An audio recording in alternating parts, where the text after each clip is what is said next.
Alan, before the meeting started, there was a couple of topics that he wanted me to touch on. One was our crime trends, and the other is the technology that we're using in our police and the fire departments. And I have some notes with me, and those are some of the things that I brought with me. I also have two of my operational experts to fill in when needed. The crime trends within the town have been trending down and lower for many years now. We're at historically low levels. Again, for 2013, evidenced by our last monthly report, we're down roughly about 12%.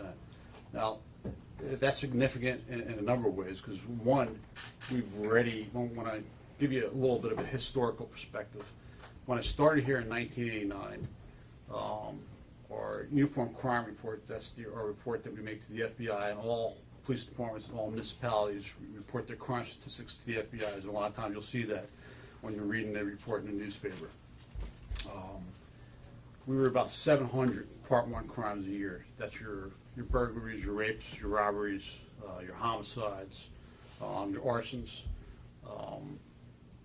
And the town of Palm Beach at that time in 1989 was considered low crime rate, but people are shocked to hear that we had 700 types of those Part 1 crimes. I mean, the fact is, we're in South Florida, and the fact is crime is just a reality in life no matter where you go, but in comparison to the rest of the world, 700 is considered extremely, extremely small. The past 5 years, we've been trending between 150 and 180. So we were already low crime back 25 years ago. Compare that to now, and even though we were low last year, I don't remember, I want to say off the top of my head, about 165 or so Part 1 crimes. We're trending 12% lower than that as well. That's important because we have been short-staffed. We did supplant some of our efforts through technology, which I'm going to touch on real briefly here in a second. Nationally and in Palm Beach County, the Uniform Crime Report, that's our every crime that's committed, how many of these cases get cleared by arrest. So in Palm Beach County, for every 10 cases that get committed, for every 10 crimes that get committed, roughly 80% of those people will get away. That means 1 out of 5 will get apprehended for that particular crime. In the town of Palm Beach, we are averaging more than double that.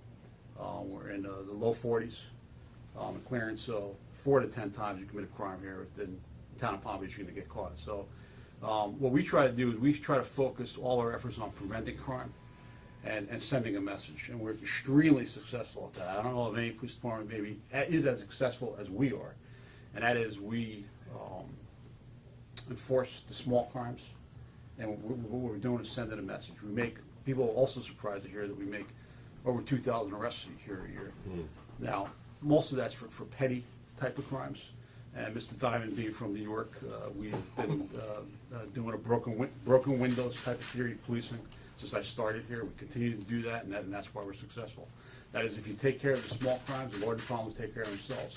So the same guy that's driving around with a small amount of drugs in his vehicle, or driving around with a suspended license, sometimes is also the same person who's got the history of theft, has got a history of robbery, the history of burglary, got a history of violent crimes. We're sending a message to our contacts with him that this is not a place you want to come and mess around.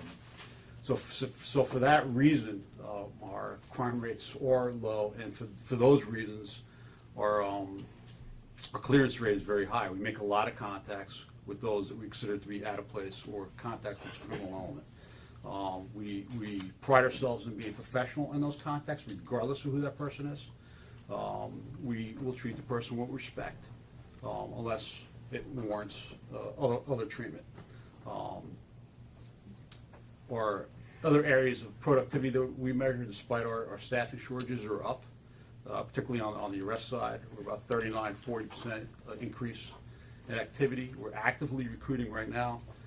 As of today, we have made offers to fill all the positions in both the police and the fire departments. So should all the background investigations work out, both departments should be full staffed to what our budgetary staffing levels allow. I do not expect us to be completely successful within the next couple of months, and here's the reason why. We're very stringent in our selection process. We're very stringent in our background process. There are some in the background process that are not going to make it. There are some that are going to make our background process that are not going to make it through our field training program. That's training with senior officers over a period of anywhere from 13 to 16 weeks. There are those that are going to make it through the training program that aren't going to make the probationary period. So there's several levels of checks that we make along the way. While we're doing the interviews, and I've done a lot of interviews over the past 4 months with both these gentlemen that are in the room right now, but we're really looking for what's in here. On the fire side of the public safety equation, we purposely only advertised last time for a week's period of time. And the reason why we limited it to 2 weeks, we just simply can't process that many applications. We've got over 500 applications to process. The time before that, we had, I think, 1,100. It's staff intensive. It takes a lot of work to sort through all those applications. It's a highly desirable job. It's a highly desirable profession. Last year, you heard me talk about our town-wide security initiative camera system. It's been a great success and something that we plan on expanding on. It was a large cost, and part of that large cost was building out the infrastructure of the system. It's basically, to put it in layman's terms, the infrastructure cost was building out a network similar to like a cell town network, where it's wireless and they send the information off the towers. So we had that grid set up within towns. Now it's just setting up cameras throughout town. Now we already have cameras throughout the town, security cameras, so should we have a crime, we at least have some information to go on. Particularly if we have a time period, particularly if you have a little bit of information that increases our solvability. That little bit of information may be a blue Chevy or Hispanic male, so we can go back through all the footage and look through that.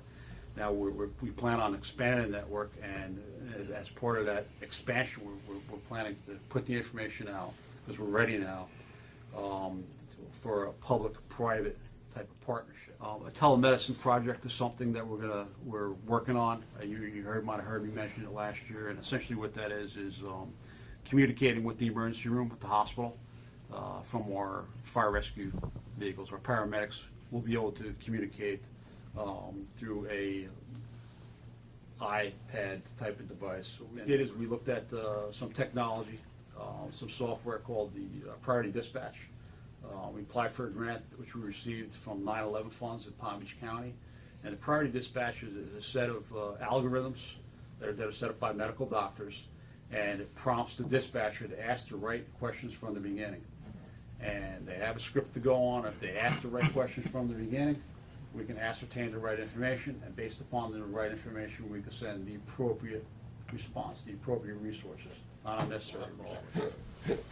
And you know what it is? I think nothing's weird to me anymore. I'm so I've been so desensitized that just nothing's odd to me anymore. Thank you very much. It was wonderful.